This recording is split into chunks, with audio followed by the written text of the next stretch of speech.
Microphones. Hello? There. There we go. All right. We're going to reconvene the meeting and take it back right from where we left off. Madam Clerk, item 9C. Item 9C, a resolution of the mayor and the city council of the city of Doral, Florida, approving the adoption of no-through trucking ordinance along Northwest 112th Avenue between Northwest 25th Street and Northwest 29th Street, and Northwest 27th Street between Northwest 112th Avenue and Northwest 108th Avenue, providing for implementation and incorporation of recitals and an effective date. Okay, before I turn it over to Councilman Pinedo, can we have the sergeant at arms just make sure that they keep their voices out down there, please, and the doors closed out of respect for the meeting?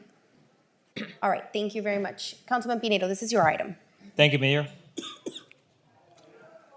I bring this item forward not only because I have been receiving calls and messages from residents, but at the same time concerns, parents' concerns from, in this particular case, Doral Academy. During the drop-off and pick-up hours, and based on that, I had the opportunity to speak to the city attorney, which, by the way, thank you for helping me on drafting this resolution. And it is something that for quite some time we have been speaking about it, especially when we have schools located under or around industrial or inside industrial sections. But I think it's time for us to take proactive actions and actually make the corrections that we have to make, or the creation in this case, which is what I will be requesting an ordinance. But it's because there has been an increase of incidents when it comes to, and concerns, as I mentioned before, not only by residents, parents, and school administration as well, when it comes to the circulation of commercial trucks during the school hours, in particular during the drop-off and the pickup times. It has become evident that the area surrounding Doral Academy has experienced recurring and, in some cases, accidents. These incidents have occurred on a consistent basis and have often involved students from the school or drivers passing by, parents passing by. The impact of these accidents have been detrimental to our community and has reached a point where intervention by us is necessary, and in my humble opinion, it should be urgent.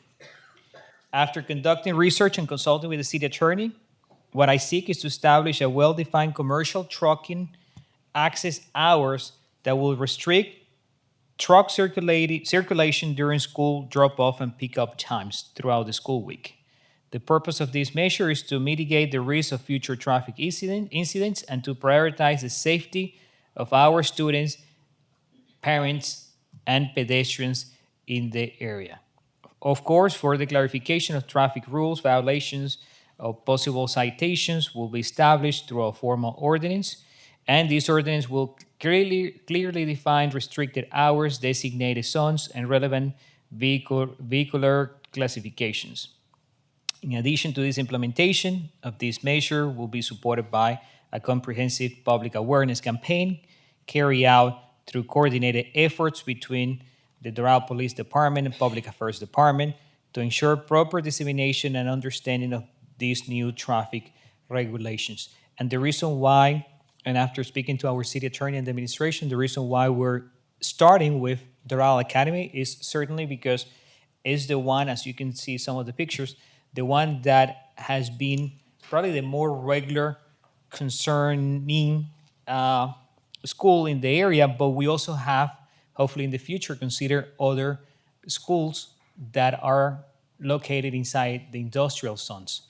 Again, what will be, if we move forward with this, which I hope we do, because it's for the well-being of our residents, especially our kids, what I'm proposing is, when it comes to hours, is during the drop-off hours between 7 and 8, and the pickup hours from 2 to 3.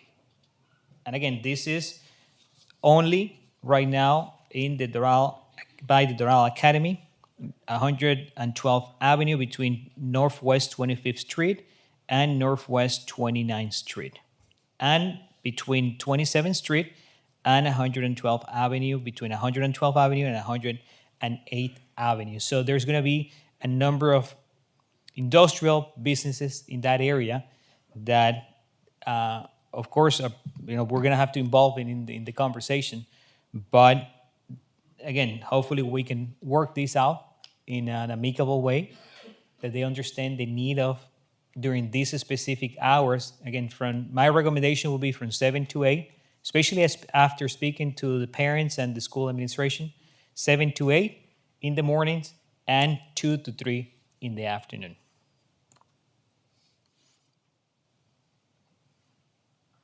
Thank you, Councilman. So if there's is there any questions? I have a couple. Okay, I do have some questions because I was a little confused I looked at this actually yesterday at the map. You mentioned 112th, because right now, as it states on the resolution, 102nd Avenue between 27th and 25th is a residential, it is a no-through truck street because it's right in the middle of Vanderbilt. No, this one will affect just the one on the middle and high school. Okay, It's so a 20. but the actual resolution says 102nd Avenue, so it should be 100. I just want to make sure that it's 112th, because the resolution reads 102nd Avenue between 27th Street and 25th Street.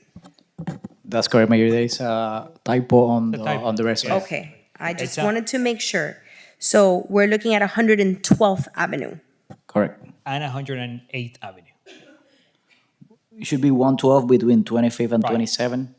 27 between 112 and 108. 107 or 108. That Right. frontage Okay. surrounding Perfect. Doral Academy. Yes, okay. So I just want to make sure we change that. Is this the new one? Oh, okay, I have the old one. right Revised there. version, yeah. Okay, perfect. I just, because the one I had said 102nd, so I wanted to make sure. Okay. And then when we bring this forward, it would be for specific hours. My only concern with that area is, and I know it is very dangerous and I've seen it forever, and unfortunately, this is an industrial zone that the school is in, is that there's very few other access points to some of those businesses in that area. So I think we're gonna get a little pushback in the sense that if they have a delivery that needs to get to them and that we are not, there's no other access point to them through that area, we may find ourselves, kind of prohibited from allowing them to get to their destination at that time. That's what I've encountered in the past with no-through truck zones. Yeah, Yes. I was going to say that no through, it really means any trucks that are not trying to get to their Correct. destination. So they're just using that road to pass. Exactly. So there's other ways that you can go around. So if someone's trying to get to one of those warehouses that abut or are adjacent. still go through there. They can still do Okay. that. But if they're just using the road to go through. Yeah. Which is what we're finding, to cut through, that's where we'll be avoiding. I And just want to clarify that for the residents, because whenever they see a no-through truck sign, they almost have an expectation that means that there's no trucks going through there. And that's not the case. We can't prohibit conducting business, right? And that is an industrial area. So you're gonna still have trucks that, as long as they can prove that they're going to their final destination or a destination within their route, within that area, they still have to utilize that, because there is no, now, if there's another way to get there, then they're required to use that other way. But in looking at this area, it's very limited to the roads that actually access some of those warehouses. So I just wanted to put that on the record. I'm not opposed to it. I think that if there is some relief that we can provide for safety to the students and for ease of traffic in the area, then I welcome it by all means. But I just think that sometimes there's an expectation for something that's a little unrealistic. I mean, at the end of the day, which is what I tell parents when they call me about some of that stuff, is you're in an industrial area. I understand the inconvenience, it's horrible. And the truth is that with the viaduct opening also in that area, the flyover, it increased also some of the truck, traffic in that zone. So, because it's one of the streets that leads to the flyover bridge to the turnpike. They don't have to go to 12th Street anymore. Right. So just wanted to put that out there. But yes, I'm in support, and I look forward to seeing an ordinance that we can make sure we're we're careful and conscious of the surrounding businesses as well. Any other comments? Motion. Motion to approve by Councilwoman Reynoso, Second. second by Vice Mayor Cabral. Yes, Councilman Pinedo? Just a quick comment, and you're right. The only thing I think this is and I thank you, thanks my colleagues for moving this forward. It's at least we're showing to the residents that we care about their concern, and at the same time, let's see how that goes. I mean, once we put that sign out there, might be the first step, and we might need to take additional steps looking forward, depending how how we get the report from the police department, and I'm sure we're gonna keep getting calls and pictures from residents, but hopefully this will be a relief, and we can start with something in this particular area. But again, there are other schools Yeah. that we will have to look into and apply the same regulation. Through the mayor. Yes.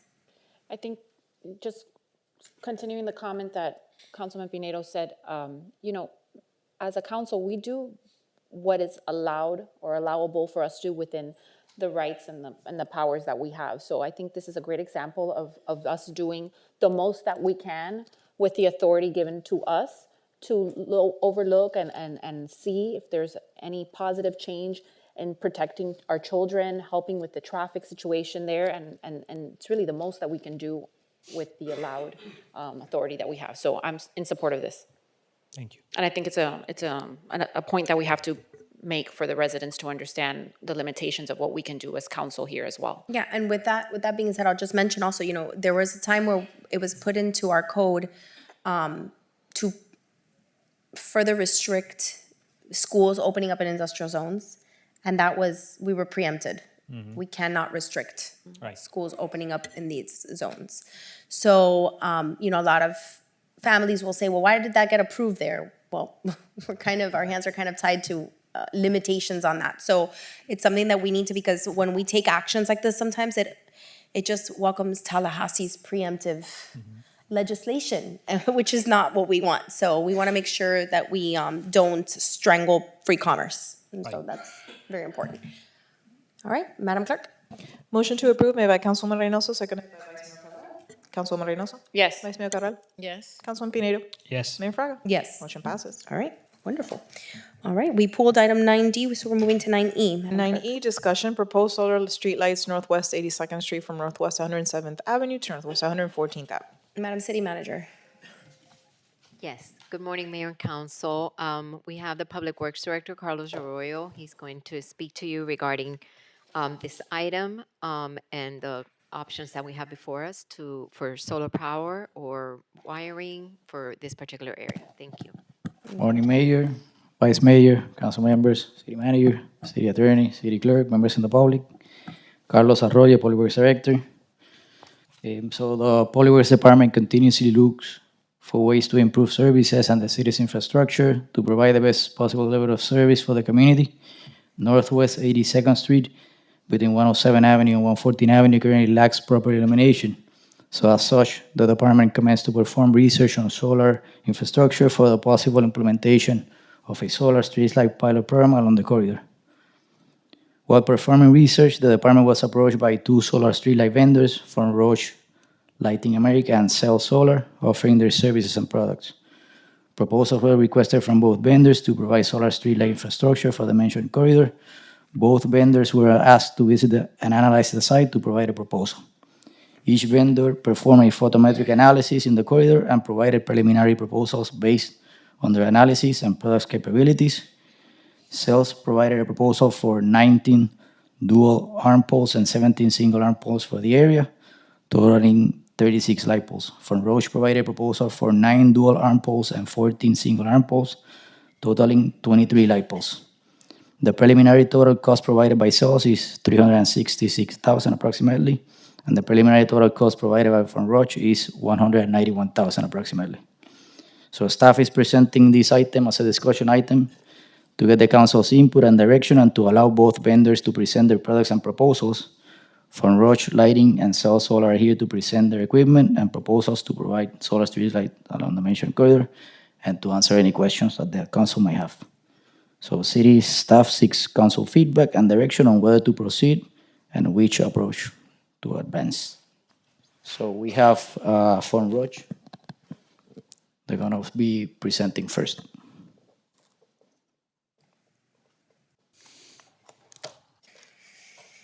If I take and put the Von Roche presentation, please.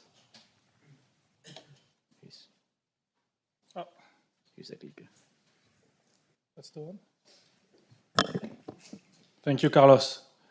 Good morning, Madam Mayor, Madam Vice Mayor, Council members. We are honored to be here. Thank you for having us. I'm Hossein Benaoum, CEO of Roche Lighting America. I'm here with Eleazar Acosta, who is the territory manager for Florida. So we are here to discuss about streetlights. We are a streetlight manufacturer, and we are very focused on regulations and technical aspect of a streetlight. But the more we talk with communities, the more we talk with officials, we understand that a streetlight is way more than that, way more than a technical product, way more than a regulation. It's a product that brings safety. It's a product that has a big cost for municipality. It's a product that brings equity between areas that have streetlights and areas that don't have streetlights. I'm from France. And Europe. We work a lot also with Africa. When you fly above Europe and when you fly above Africa, you have one area of the hemisphere that is lit and the other area that is dark. So that's our product help to bring equity. So we see the same thing with communities and municipalities. So we are dedicated, our mission is to bring a product that is the most cost-effective for municipalities, that brings sustainability, that brings equity, and brings, of course, safety. So this is the mission of Roche.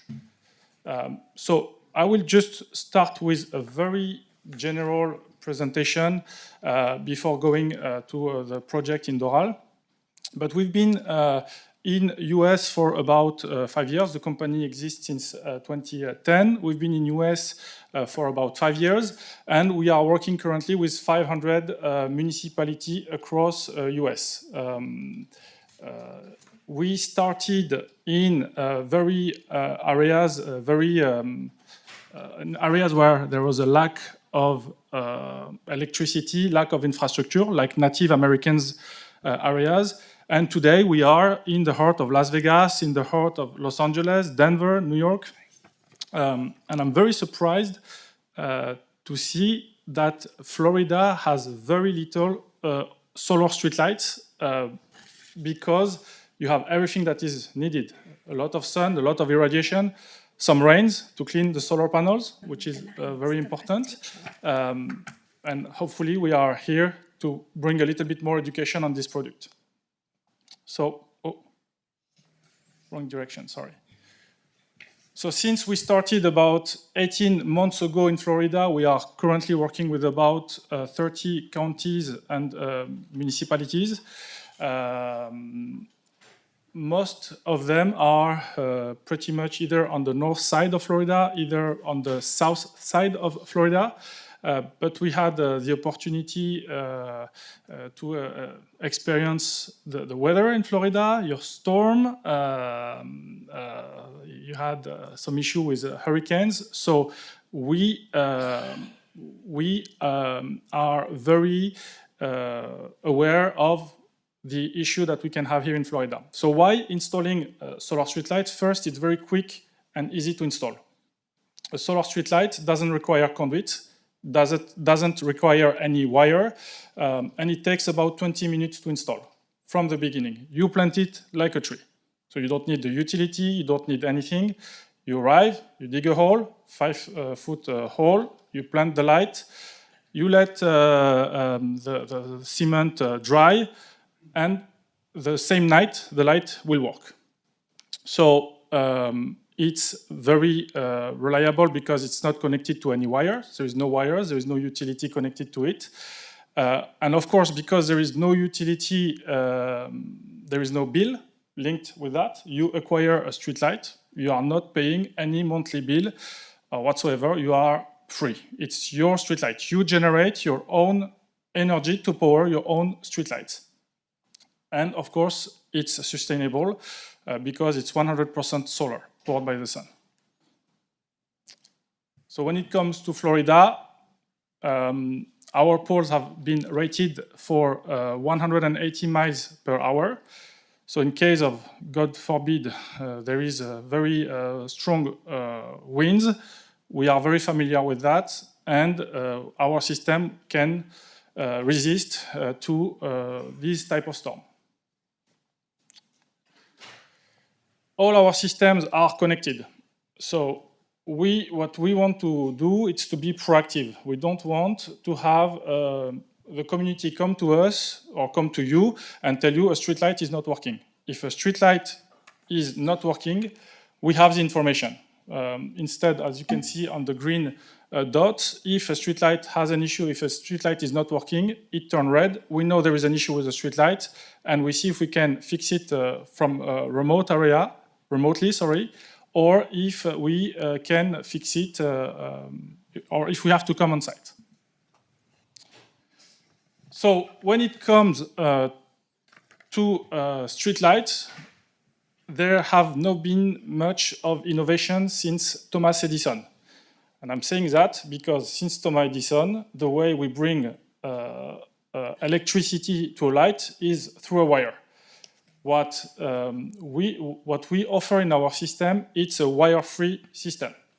So it's a solar panel that collects the energy during the day, charge the battery during the day, and during the night, there is the battery activate the light fixture, and you have the light needed at the intensity needed for the rest of the night, 365 nights a year.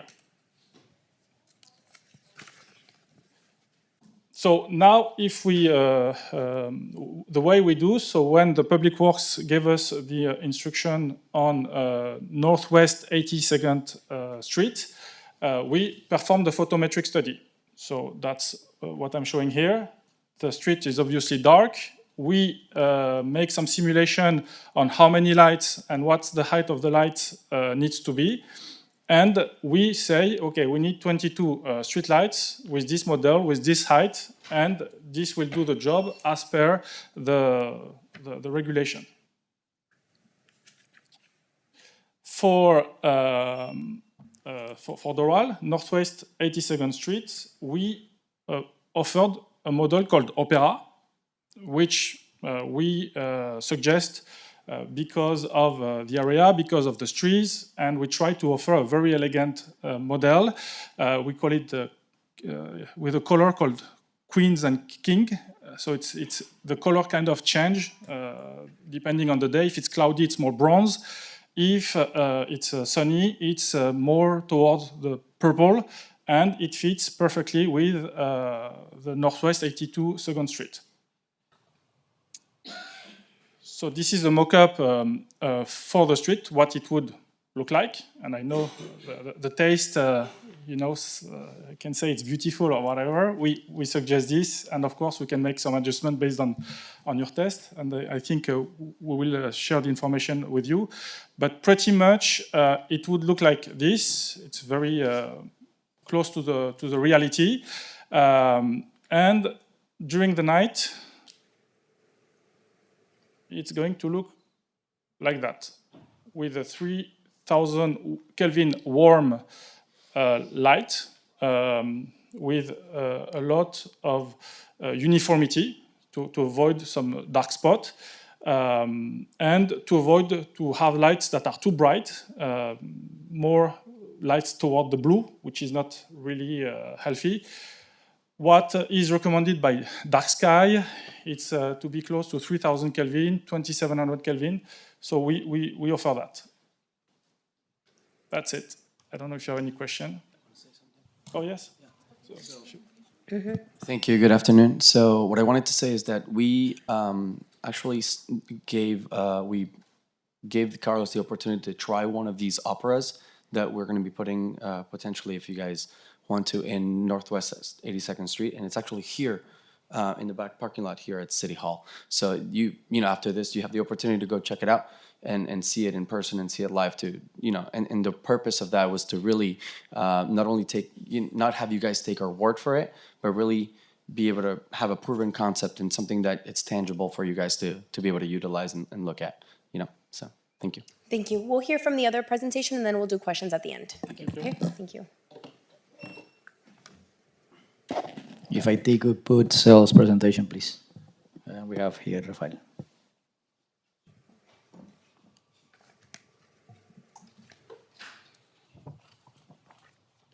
Well, first, Mayor Fraga, council members, thank you for listening about our tailored proposal for the city of Doral. Make sure you speak into the microphone, please, because it's hard to hear. Yes, perfect. Well, who we are Cell Solar. We have been designing and engineering solar power solutions for many industries, from solar lighting to large solar generators, for example. As we speak, we are deploying today some solar generators, huge for homeland security. Why cells? In solar, there's something that is really important. One size doesn't fit all. So everything needs to be tailored according to the specifics of each location. There's state regulations, there's FDOT regulations, and there are city regulations. That's why some of our, principles is also, we are a minority business enterprise. We are SBA. Our products are made in High Point, North Carolina. We are presenting a turnkey solution for you guys. This turnkey solution, actually, when we present a proposal, it goes a whole story. It's not just a number. So all of our proposals require engineers, local engineers that stamp the proposal, that everything is complied with FDOT, that is Florida Department of Transportation, but also we're taking in consideration the lighting levels for this type of road, that is a type road 2, and also with the specifics of what the city is actually doing, using, and what is safer for the riders in the road, and also for reducing liability for the city. So for this project, what we did is that STL product is one of our signature systems. So we can customize any type of luminary, from bell lamp to cover style, as we use also lithium batteries, and pretty much the systems will be confirmed with everything. Everything is designed, the size of the solar panel, batteries, and all that, based on the solar radiation that you guys have here. One of the things when we, as I said before, we do a whole assessment when we're not present a proposal. What luminary the city of Doral is using the most is using the Guideway series from Cree Lighting. So with that said, our systems will incorporate that luminary into our system. Why? Aesthetically, the whole city will look kind of the same. For maintenance purposes, for the Parks and Recs people, it's an easier system for them to handle. So as I said before, all of our proposal has been stamped and approved by Florida DOT to install in a roadway lighting. So on this proposal, we just not took in consideration, yes, we're gonna provide the lightings and we're gonna install it. That's not the case. We went through the whole engineering stamp and all that. And with that said, we came with a precast foundation. That's what was approved, and that's what you guys have through the whole city. It's not a direct burial system. If you guys see during the whole city, there's different methods of installation: direct burial, precast foundations, and so on. We mentioned before here that they're going to dig a hole that is 5 foot and put the pole. On this specific case, there is an stamp engineering drawing for a resisting that 150 miles per hour wind zone that we are. That foundation is 7 feet by 30 inches, and that's what's going to be in the ground installed to sustain what FDOT requires. So all this is just a stamp of the engineers and the foundations. Also, something that is important, it is that this is a roadway project. With that said, we need to take in consideration the safety for our drivers in the road. All of our systems are considering a breakable device. A breakable device, it is when a vehicle hits a pole, that is common. All these light poles going to be in a boulevard and beside the road. The pole will break. That will prevent, we will save lives with that. And also, that will eliminate liability to the city in case of an accident. If there's an accident and there's not a breakable device installed, the city will be liable for because didn't follow the right guidelines. This is the breakable device. And if you guys see around the city, I believe that in the last 8 to 8 years, everything that you have installed use a breakable device. Here you will see same vehicle, Honda Civic, hitting a pole, 2 people, 2 women dead. The other one with breakable device, the vehicle not even got damaged.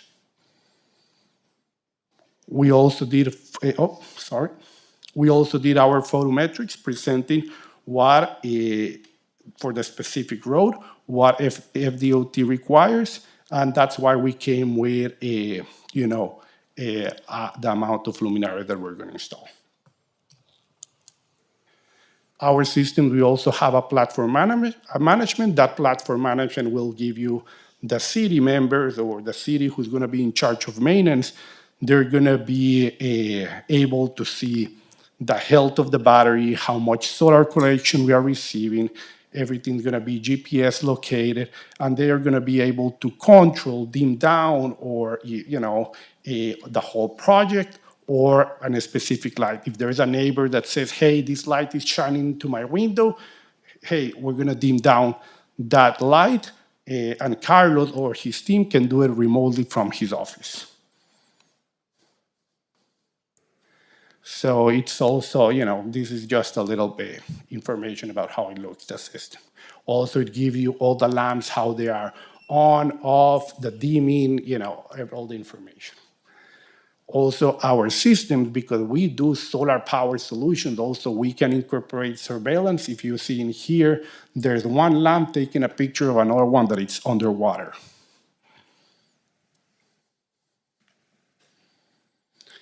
Also, something that it's important, we have our local partner from Total Electrical Solutions.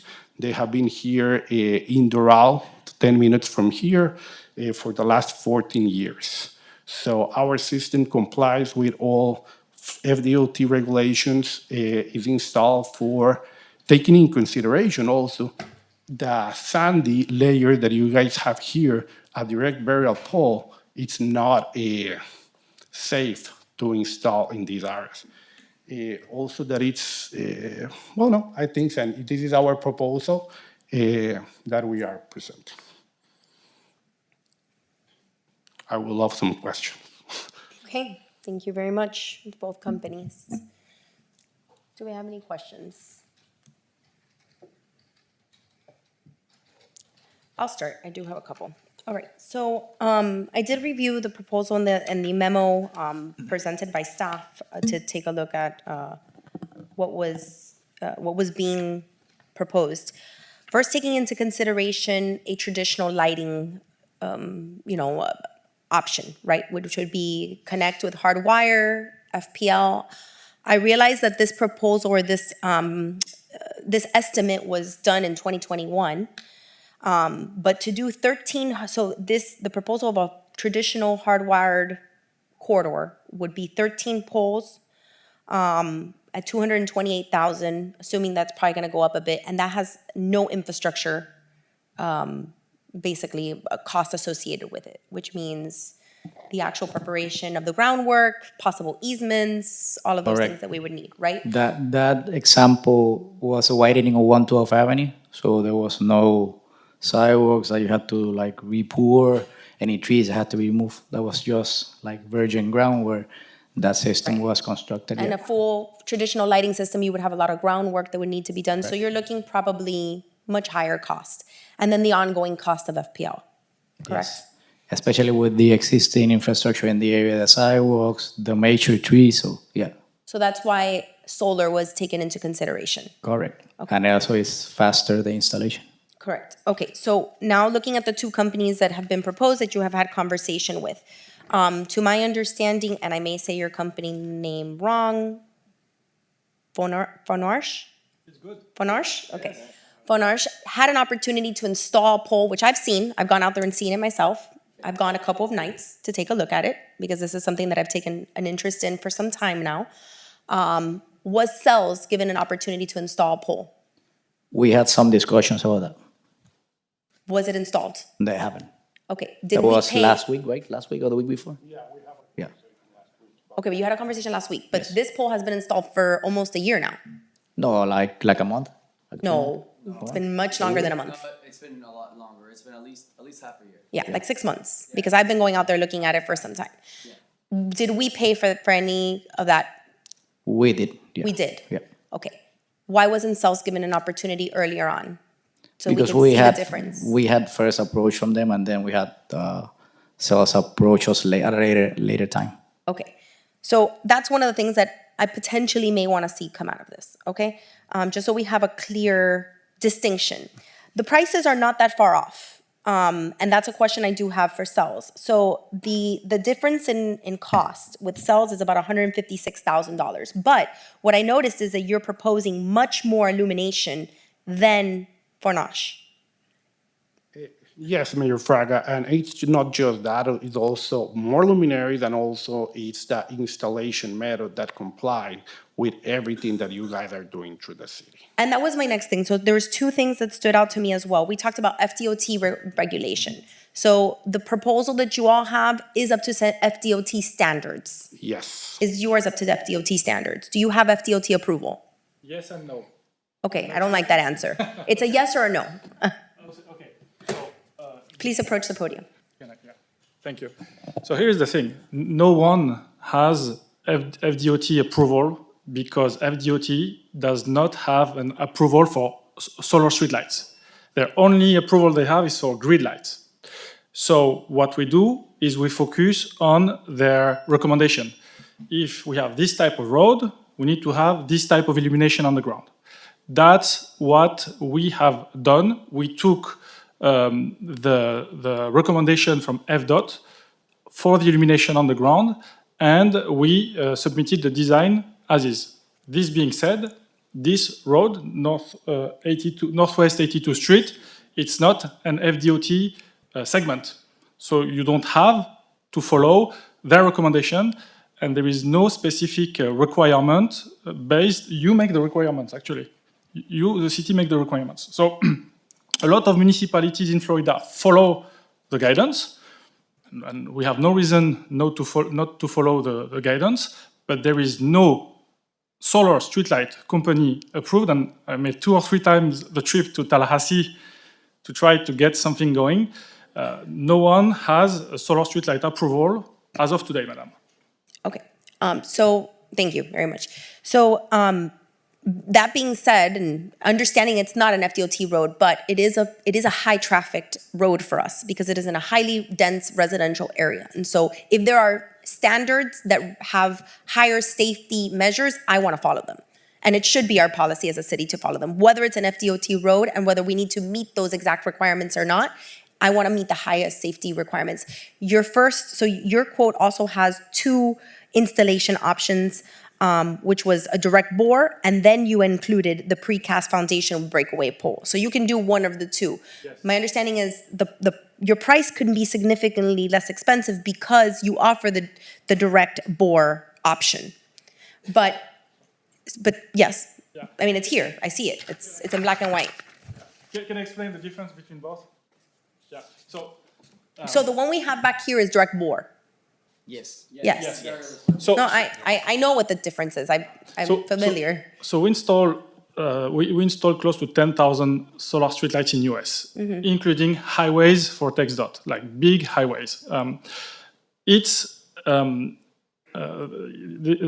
gentleman is right. The breakaway system, the lack of breakaway system in some poles can kill the people that are driving. But that's systems that are over-engineered. We had close to 100 knockouts on our streetlights. They were direct bury. The reason why we direct bury, it's because there is no wires on the ground. So you don't need to spend money on the concrete. You don't need to spend money on the breakaway. If your pole is thin enough, so when a car hits it, it breaks, and I guarantee you it breaks, you don't need that. And today, the issue we are seeing in the traditional streetlight, and that's where our job is very difficult, is that a lot of technical people or whatever try to install a solar streetlight like a grid light. It's different.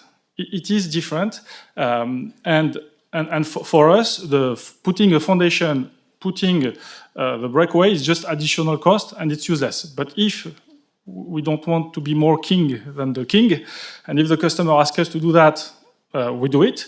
But that's not what we recommend as the solar streetlight manufacturer. Okay. So what you're saying is what I was saying. You have 2 options. You're recommending a direct bore. Yes. That's why that's the price you provided. Absolutely. But you can do the precast, but raises the cost because it is a more intensive installation process. Absolutely. In our opinion, completely useless, to be honest. Because of the type of street it is. Not because of the type of street, because the pole will break anyway. If a car come and hit it, our pole is thin enough. The density, the thickness of our pole is thin enough where the pole, if you look at our poles compared to a traditional streetlight pole, they are way thinner. Traditional streetlight pole is about 25-inch in diameters. Our are like half of that. So they will break. And the fact that we elevate a pole on a concrete base, this is the way we install grid light because we have to go through wires. You don't have this wire with solar street light. You don't need that. What is the material of your pole? There are 2 different types of poles depending on the ground. You have aluminum poles, or you have galvanized, hot dip galvanized steel poles. Okay. Let me ask you one more question before I go back to cells. What is your battery backup life? If there's no sun, if we have a cloudy 2 days, 3 days, rain, what is the battery backup? Or how does that function? So the way it functions actually, it's a question that we hear pretty often. There is sun every day. Even if today, right now, it's cloudy, there is still irradiation. So the way we do that, we make a study on Doral. On this area, we check how much irradiation we had over the past 10 years in Doral. Based on that, we take the worst year. So if 2018 was the worst year, we take this year as reference. For us, the worst year is the year with less sun. So we take this in reference. Then we take the worst month. Typically, it's December, what we call the worst month. It's a month where you receive less irradiation and where the nights are the longest. So we take the worst year, the worst month, And we size our system based on these two worst case scenarios. So mathematically, it's unless there is a situation like the only situation where we had some issues was in Los Angeles during the fires, when there was the fires because of the big smoke. Right. 3 days after, our anti-blackout system start to activate. You see the lights in orange in the display, and the lights will start to dim. They will start to dim.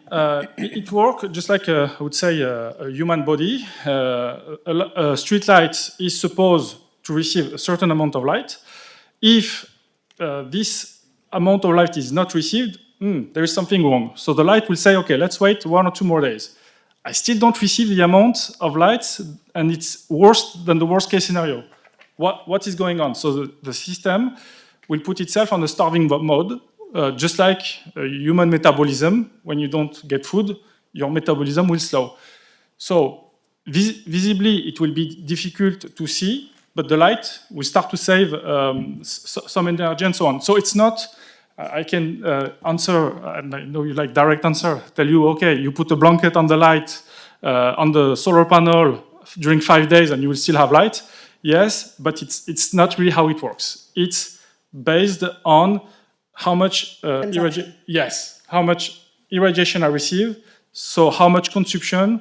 I'm working on that. I need based on the 2 worst case scenario I described, 10 years and worst months.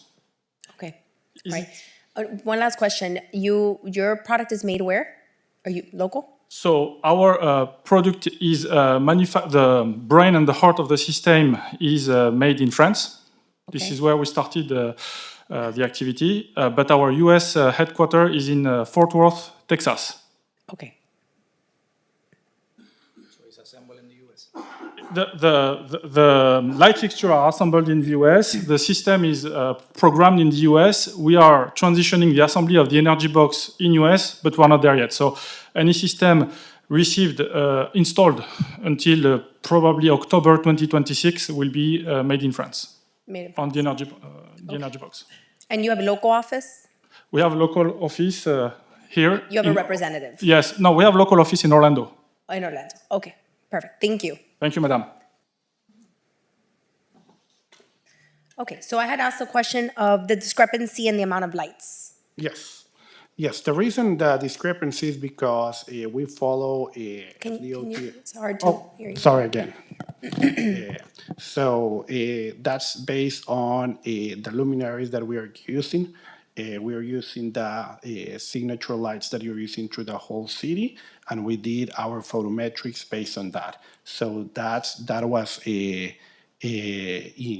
changed a little bit the amount of luminaries. Also, we follow FDOT standards for road 2. If there is an accident and you are not following that, can be a liability. Also, I want to comment a little bit as a, learning about what Josine mentioned. It is, yes, there's no solar lighting that need to be certified, but our installation methods that needs to be certified. If you see through the whole city, all the lamps that you are installed are with a precast foundation. Difference with what we are seeing, we have a bigger mass in the top of the pole. With that said, if we don't have a bigger foundation in the bottom, if there's high wind zones and we don't have concrete, it's a direct burial pole, that system will be, crook and bend after 2 or 3 storms. Additionally to that, the breakable device, we took in consideration the breakable device because needs to be done. We need to take in consideration what if there's an accident, if there's a death involved or a major accident, lawyers gonna sue the city because they are not using a breakable device that is the safety standard for road lighting. I'm just gonna let you do more questions. You don't think it's worth the risk, is what you're saying? there's no way that the city should take that risk. Also, we have as in that specific area, the soil is a sandy soil, needs to be installed with concrete. There's no other way. And also, there is a third party that already stamped all our plans. The pole, our pole is an aluminum pole, is manufactured by Hapco. That's the biggest pole manufacturer in the US, that it's in Virginia. And that pole is specific for this project. Having a thin pole is not the solution. It's having the right pole. Okay. All right, I think I have my answers, my questions answered. I'm still a little bit questioning really how, I'm understanding it's the lumens. Is your pole taller? Our poles are 26 foot. What are the ones what's the one that's outside now? I'm trying to, since I didn't see them 22. side by side, I don't, 22. 22, so yours are taller. Yes. Okay. The whole pole's through Yeah, there. the only thing I'm gonna say about the one I saw outside, to me, it looked like a park. Like, it looked like a pole that belonged in a park. And so what you're saying is that the poles that we have throughout the city are precast foundation, The whole city even has in our parks, precast foundations and also breakable device, even with the but small on the signs. streets. You're talking about on the streets. On the streets, yeah. On the parks, it's a different Right, story. it's a different, right. It's a different illumination. but different illumination, similar to what you guys have outside right now. All right, any other questions? Anybody have any questions? Warranty. There was a question about warranty when I looked at this.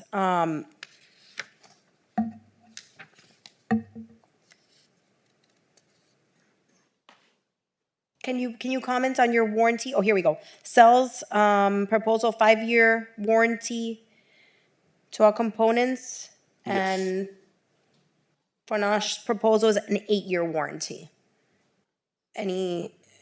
Yes, Including manpower. yeah, including manpower. Well, I would hope, right? The warranty should be all inclusive. If it's not working, you should come fix it. So do you have anything?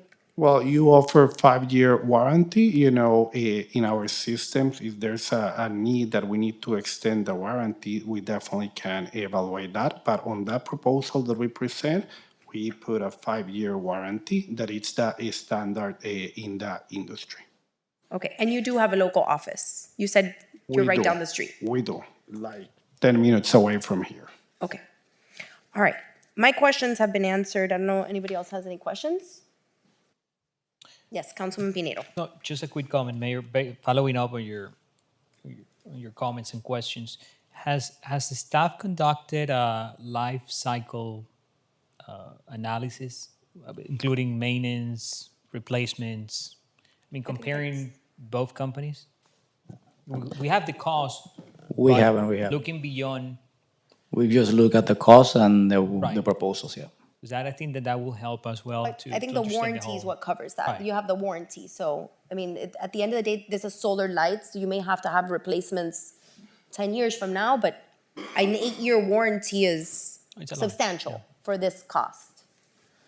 Because I mean, regardless what we do, I mean, it's something that has been an issue for Oh, no, we have a to good do it. number of We have to years. do it. So we have to Yeah. certainly move forward, regardless. So And I think the issue that we have is that we don't control most of the lights. So Right. Right. That's the main issue. No, I think this is a viable option. We have had our disappointments with solar when we did our paths, but we're talking about many, many years ago. Technology has changed a lot. I do think this is a viable solution for the area. It's been dark for many years, so I definitely want to move forward. Look, I think you're both commendable companies with similar technologies. Obviously, you can both offer a substantial product. I am inclined to go with cells for several reasons. I think while the FDOT standards may not be a requirement, if I can provide the best safety for the area, I'm gonna do that. And I see that you do have the precast, right? The difference in price is not much when you talk about that. Again, they're offering more lighting. I would have liked to see like, if we were gonna compare two companies, give me both poles so I could take a look at it. I think it's unfair that we did one and not the other in all reality. So, you know, my recommendation is one of two things. I like that you're local, that you're right there down the street. To me, that's extremely important because I think that the service is extremely valuable to our residents. So I'm okay to make the decision today. Otherwise, I would say I'd like to see the pole installed and let's take a look at it and give them this, you know, 2-3 months so we could take a look and see what the illumination is. I've seen yours. I'm not saying it's a bad thing. I think it would work well, but it does look more like a park pole to me. It doesn't look like a street pole to me. It looks like, you know, I don't know that the illumination, and I'm a little concerned with the fact that you're offering less poles, and to me the illumination didn't look substantial from what I saw out here. So, you know, again, I didn't have a visual comparison either with cells, but kind of looking into the different proposals, the presentations, and the product, I'm inclined to go with something made locally, something that's, you know, has a safer mechanism, in my opinion. So those are my points. I'm not gonna take any more questions. I'm not gonna, you know, continue to debate it. That's kind of where I stand. So I'll let anyone else who has any questions move the item. Okay, through the mayor. Yes, Councilwoman Reynoso? So I'm going to also say a few comments on this. One, there's one company that we're getting more lighting than the other. The pricing, quality is important. The risk to life is something that we're definitely responsible for. So although lighting is a priority, I think in case of an accident and having the opportunity for somebody to survive an accident is also quite, I mean, above a lighting. And then technology features, I do like the solar powered option. I do understand that the type of soil here in Florida is different. The way to install is more difficult. So I do understand that. I would like to see what the light pole looks like. If there's a trip maybe that we can take, or maybe maybe not exactly see it installed and wait 2 or 3 months. Yeah, If there's of- somewhere that we can go and look at a pole that's already installed and compare that way, so we can have like a quicker outcome to which company we would like. Yes, of course. We can go or we can bring it here even tomorrow so you guys can see it. Actually, we presented to Carlos and his team last week about the product. So you are welcome to visit us at the office or we can bring it here, whatever you guys decide. Yeah, I think we all need to have the same opportunity to view it in the same format. So our opinion is based on some type of level of quality control. Maybe we can have them install one somewhere in the city, and then we can compare apples to apples. Right, right. There are some areas within the city that I think there's a need for lighting. Vanderbilt Park is another area that I have in mind, so. And I know our residents need this sooner than later. They've been asking for it for quite some time. So I do want to be able to turn around a product for them that they're going to like, especially that this decision has been brought to us here at the dais. I want to take all the opportunities available to us to make the best decision possible. But I do think that comparing the two products live in a controlled environment where we can all have the same opinion, or the same opportunity to make the same opinion, same time, the same area. So it's just a better form of judging the product. That's what I would like for us in council. Okay. Any other questions? Yeah. Thank you. I just wanted to make a clarification, Mayor Christie. Just so that it's clear, we do have the option to do anchor bays with the same foundation, with the breakaway, just so that it's clear for everybody. That option is there. When we say we recommend direct burial, it's just a preference thing. At the end of the day, the city needs to look into safety and what they need for safety of the residents. So just because that's not what we recommended doesn't mean it's not viable or not doable. Just No, first. it's in the memo. Perfect, thank you. Your cost with the precast breakaway is in the memo. Thank you. Yes. And then wanted to reference what you commented about, it looks like a park. Yes, we usually put those, that fixture in the parks because it looks aesthetic, right? We looked at the aesthetics of Doral, keeping Doral beautiful. We wanted to kind of continue that. However, City of Hollywood just last month approved $250,000 a year per year for the next 4 years. And what they're doing is they're transforming the entire city. From the beach all the way down to downtown, everywhere in the city of Hollywood. And they don't have that fixture. They have the essential fixture. So the top of our fixture can be changed to Right. whatever preference you want. So if it needs to look more like a street light per se, it's totally an option as well. So just to make sure that everybody's clear, just because that's not what we presented on there, it doesn't mean it's not available and that we can't. No, I do think it, right. everybody And then- understands that they're both very customizable. Yeah, and then on FDOT, we do follow all of the FDOT regulations. Those are all in place, whether it be with the anchor base or not. We do go by those standards, and that's what we've shown in there. So, Okay. thank you. Thank you. Yes. I want to just, ask a question. I was not clear, what's the material of your pole? It could be aluminum or. But in the proposal. That's what I asked. That's what I asked here. I asked the material of your pole in the proposal. Okay. So on the proposal, it's the opera. Okay, it's the galvanized, hot dip galvanized steel. Galvanized steel. Yes, hot dip galvanized steel. Okay. Very robust, 30 years. Yeah. Just one more thing about the street light.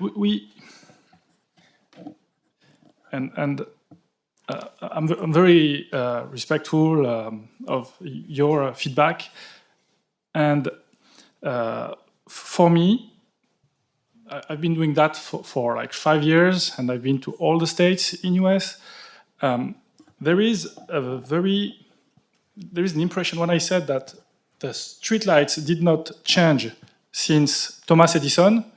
I mean it. We've been running wires since the beginning, and when a streetlight, and I don't understand why nothing has been happened, nothing has been improved. I see a lot of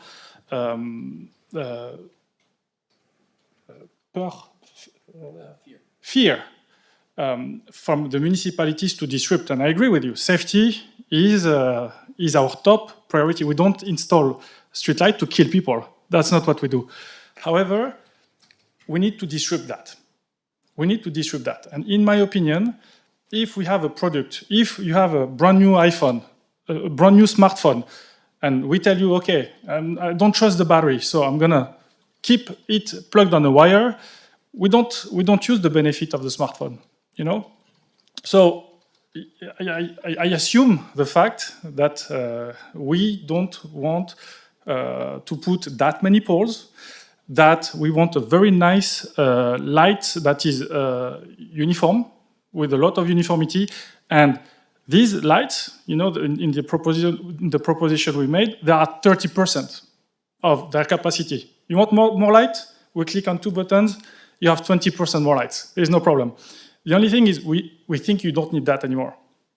An LED is 210 lumen per watt. It's way, way more efficient than a grid light. So the problem with too much light, it's lack of uniformity. It's too much light, it's too bright, it's light pollution. And we are here to change things. More light, it's not always better.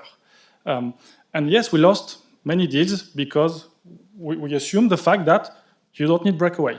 You don't need that. And if you want us to code that, we will code it.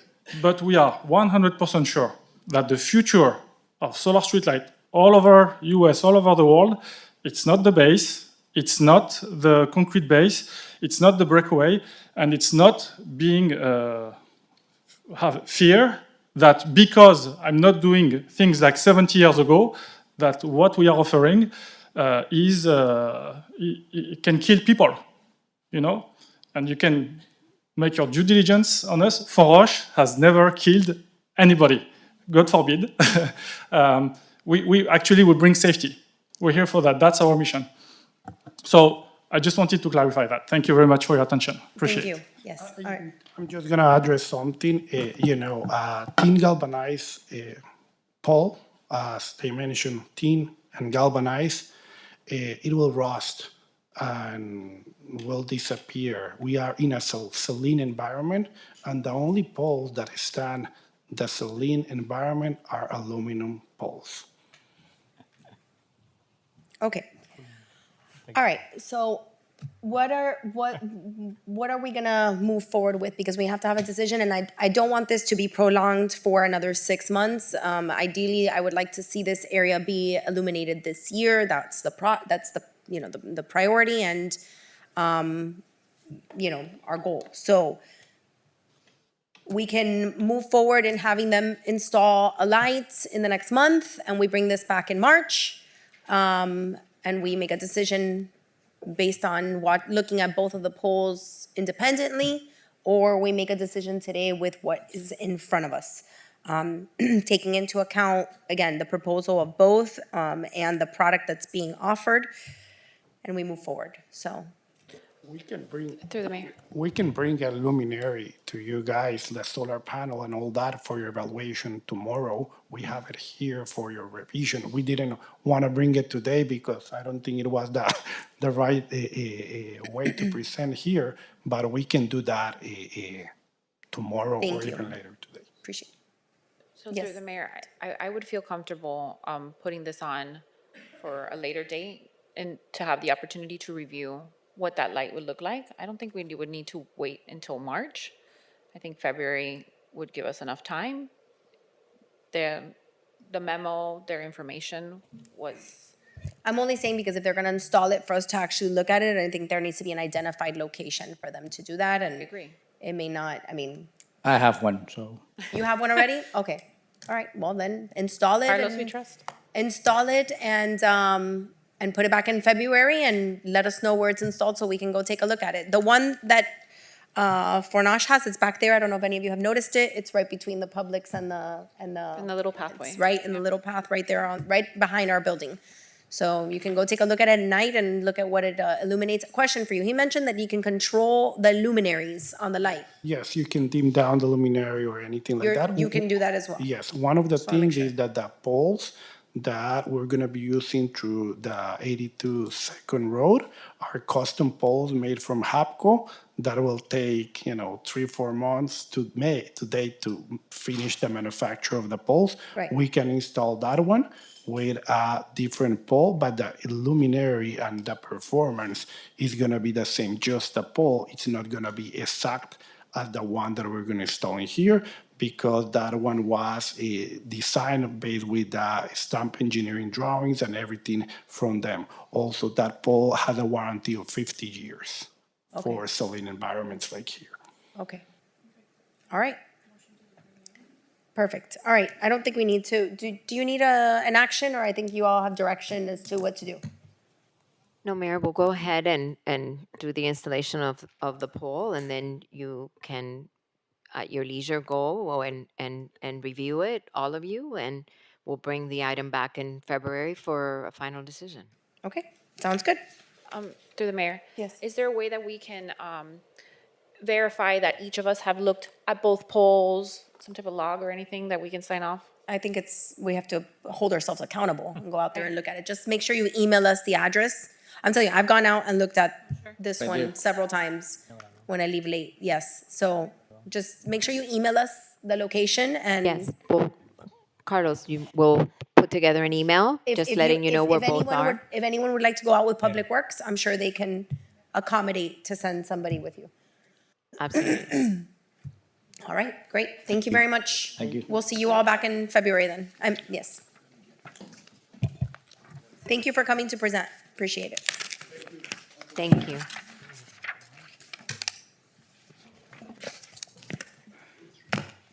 All right, Madam Clerk, Yes, we'll go back to the item that was pulled from consent. 6G. 6G, a resolution of the mayor and the city council of the city of Doral, Florida, approving the award of fiscal year 25-26 community-based organizations first cycle grants in the amount of $5,810 to Mine and Melly, $5,600 to Shine Bright Foundation, $5,460 to Vet Info, $4,560 to Miami Youth Orchestra, and $3,570 to Friends of Doral Scouts, providing for implementation, incorporation, or recitals, and an effective date. This was pulled by Councilman Pineda. Councilman Pinedo. Thank you, Mayor. The reason why, first of all, I decided to pull this item is, as you might recall, I'm the one that proposed last year to increase not only the amount, available amount per organization from 5,000 to 7,000, but at the same time, the cycles, instead of one, to do it twice in a fiscal year. So first of all, I'm happy that the fact that we're increasing the number of, we had increased the number of organizations that apply.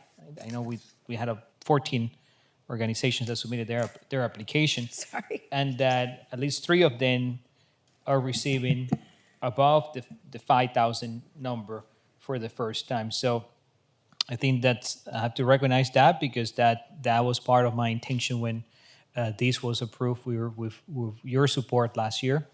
But at the same time, I know that we're still limiting the number to 5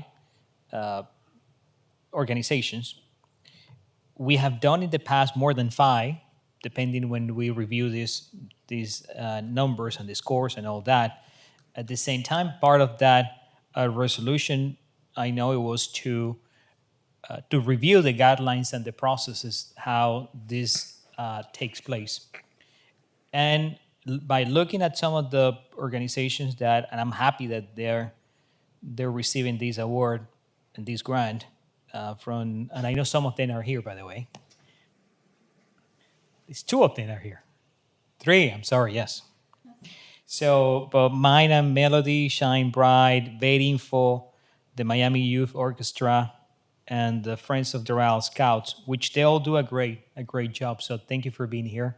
You have been waiting all this morning, but thank you for what you do in our community and for all our residents. So I thank you for that. At the same time, I know there are other organizations that are part of our community as well, that they have done, I believe, an incredible work in the past, helping families. And that's why I would like to include 2 other organizations in this cycle. And let me go back for a second. What we have done in the past is, when we had the maximum amount of $5,000, the organizations that were included after or during a council meeting, it was half of the amount, the maximum amount, meaning in the past was $2,500, that was awarded to X or any other particular organization. In this case, since the new cap is $7,000, half will be $3,500. So what I'll be asking my colleagues is to consider 2 additional organizations. One of them is Education for All, which I think they do a great job when it comes to especially Latino families, and they're trying to take their kids to college, and sometimes they don't understand the process. And I think it's vital in our community to have organizations like this one that can offer the free workshops and all free resources to our community, especially the ones that doesn't speak English. And the other one is Perla de Esperanza, which has been around for a good number of years here in our community, and they do offer services when it comes to domestic violence, which is something that for me has been for the last 2-3 years something that I have been working on, to try to not only provide more resources when it comes to information and support these organizations, not only Perla de Esperanza, but any other organization related with domestic violence. So I will leave that up to your consideration. But again, what I'm looking for is to include Education for All with 3,500, and Perlas de Esperanza with 3,500 as well. Okay, thank you, Councilman. I have no problem with that. We've extended it in the past before to organizations that applied and just didn't meet the amount by very little, because we usually just pick 5, but we have extended the funds. We can always take it from the funds for the later one. Exactly. To get them the opportunity to give it to more of the ones that applied for this round. It's something we've done in the past, and I have no issue with it. Usually we try and limit it to 5, but they all applied and are all, equally merit the opportunity and serve a great purpose in our community and providing services that go beyond what we do at times. So I have no problem with it. We just need a motion to approve with the amendment by Councilman Pinedo. Motion to approve. Motion to approve with the amendments by Councilman Pinedo, by Councilwoman Reynoso. Second. Second by Councilman Pinedo. Madam Clerk, please call the roll. Motion to approve as amended, made by Councilwoman Reynoso, seconded by Councilman Pinedo. Councilwoman Reynoso. Yes. Councilman Pinedo. Yes. Vice Mayor Cabral. Yes. Mayor Fraga. Yes. Motion passes. All right. Okay, this exhausts our discussion items for today. So I will Mayor's go report. into my mayor's report.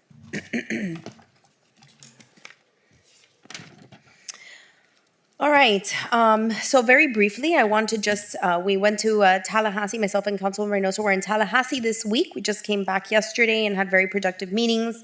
Obviously, a lot of eyes on what will happen regarding property taxes. We have not much news different than what everyone's hearing at this time, but we will continue to monitor it and be involved. We met, had a great meetings with the governor's office and talked about our appropriations. So we're looking forward to getting everything that we have asked for this year that will only continue to enhance our programming and infrastructure work here in the city of Doral, as well as our law enforcement, which is something that we asked for that is significant to our community, especially this year, 2026, being a year where there will be a lot of high-profile activity happening in the city of Doral, as you all know. So we look forward to to the legislative session being a productive one and being one that will, yield great results for the city of Doral in its funding. And we'll be watching those preemptive bills that continue to roll out and how they affect our city and the authority within the city on zoning matters and things of that nature. So, but it was a good, productive meeting. It was the opening of the session. We were there for the State of the State and were able to watch the governor speak, as well as the Speaker of the House for their last session. And then also I'd like to announce that our 2050 Comprehensive Plan Update is starting, and we will be having our first workshop on Tuesday, January 20th at 6 p.m. at Doral Central Park. We would love for our community to come out and participate in that. There will be several workshops. This is the initial one. Oh, just one workshop. I thought there was something, sorry. One workshop we'll be having as we prepare the update to our comprehensive plan. So we hope you'll join us and bring your perspective. And last, for my mayor's comments this month, well, actually, there's one more thing, but I wanted to highlight 10 achievements for 2025 that we had top achievements and congratulate our administration. I didn't do it in December, and I should have, but I wanted to not let January pass without congratulating our administration, our incredible staff, and my colleagues for these 10 highlighted things that we did last year that I think will really turn to a new page in the city of Doral. First, we purchased Doral 10, which is the first time we've purchased land in the city since its inception to be able to create revenue generating assets, which is something that we've discussed on doing for this community. We completely completed Doral Central Park finally. We, in record time, negotiated and came to an agreement on our collective bargaining agreement with Police Limited Association. We took important steps forward on the future of our police headquarters. We now have a conceptual design. Congratulations to the chief's staff and Orlando particularly. Alicia, all of you, but I know Orlando was a huge part of that process. We have the planning and also renderings for the future parking garage, pickleball courts, and retail in Doral Central Park, another project that is geared towards our policy of revenue generating assets. We introduced the emergency hardship grants for families. I want to thank Artis and Nick for their hard work on that. The first 2 months of it were extremely successful in finance. I know you guys worked really hard, Fernando, everybody, but particularly Nick and artists have really extended their hand to the community on this, and there's a lot of families that are very grateful for it. We also had the Golden Hearts Senior Grant Program, which I received many, many thank yous and emails from residents on. And we worked alongside our Parks and Police for Kids and the chief of police, as well as the police department, to raise over $300,000 for Parks and Police for Kids that directly supports youth, families, and programming in our city. We lowered our millage rate, keeping us still the lowest millage rate in all of Miami-Dade County. And we enhanced constituent services once again. And I have a little graphic that I would like to share with everybody. I think IT has it. If not, I believe, oh, we printed them. Here you go. This is an impressive little graphic as to what constituent service, do you mind passing it that way, please? Constituent services is doing for our residents. We had over 500 cases opened. We had over 643 phone calls for assistance and over 500 emails with constituent services. So that is a huge achievement and just a testament to the customer service of this city. And so I just wanted to thank everybody involved and just, again, say it was a fantastic 2025, and 2026 has some big shoes to fill. So get to work, people. And last, I just want to wish artist Samuels a happy birthday, our constituent services coordinator. Her birthday was on the 13th. I was in Tallahassee, so I just wanted to wish her a happy birthday today and thank her for everything that she does. Lastly, one more thing I forgot. We need to change the council meeting for February it was supposed to be February 11th to February 18th, as it falls on the same days as date days. I almost forgot. So if I have the support, I'd like to go ahead and change our council meeting date for February from the 11th to the 18th. Everybody okay with that? Yes? All right. That is it for my council comments. That's it. All right, we move on to the next one. City Manager's report. So, good morning again. Mayor, thank you for that recap. It's been an amazing year, and we're looking for an amazing year to come as well. Right now, I just wanted to let you know that I'm delighted to share that the city has been honored with the Government Finance Officers Association Certificate of Achievement for Excellence in Financial Reporting for the fiscal year ending September 30th, 2024. Awesome. This prestigious certificate of achievement represents the highest level of recognition in governmental accounting and financial reporting, signifying a major accomplishment for both our government and its management. The City of Doral has proudly received this award every year since 2004. This recognition highlights the dedication and expertise of our finance team and underscores our commitment to maintaining fiscal responsibility and fostering trust within our community. So I extend a very heartfelt gratitude to everyone who's contributed to this remarkable achievement, to our finance team. And I'd like, Mayor, if they could come up to take a picture with you. Yes. In order to commemorate this award. Actually, if you don't mind, if you just wait till the end of the meeting, we'll go down and take a picture with them as we recess, okay? Don't go anywhere. Does that conclude your mayor's And that concludes my comments. So Yes, I Mayor. forgot something. It is also our city manager's 1-year anniversary. So congratulations to our 1 year. Mayor, Great job in your first year. thank you. Yes. All right. Mr. City Attorney? Thank you, Madam Mayor. Nothing really to report. Looking forward to a very good 2026. Awesome. Madam Clerk? It's attached. So efficient. Thank you. All right, we're ready to take a recess? I do have a Oh, Councilwoman Moreno. point of personal privilege. Yes. So I didn't want the council meeting to be over without recognizing that it is the vice mayor's last birthday at the city of Doral. So I just wanted that's to, right, bring yes. out Her birthday as well. yes. Yeah. So from my But office. you didn't have to. Oh, Yes. no, it's okay. Thank you. From my office, thank you. Do we have a Happy birthday. Thank you. Yes. Thank you for We your can wishes. sing happy birthday. We can say happy birthday. Fine. That's fine. Happy birthday to you. Happy birthday to you. Happy birthday, dear Vice Councilwoman. Mayor. Happy birthday to you. Thank you, everyone, your wishes. Thank you so much. Okay, we need a motion to recess. Ooh, motion. Motion to recess by Councilman Reynoso. Second by Councilman Pinedo. All in favor, say aye. All right, we will see you back here at 6 o'clock.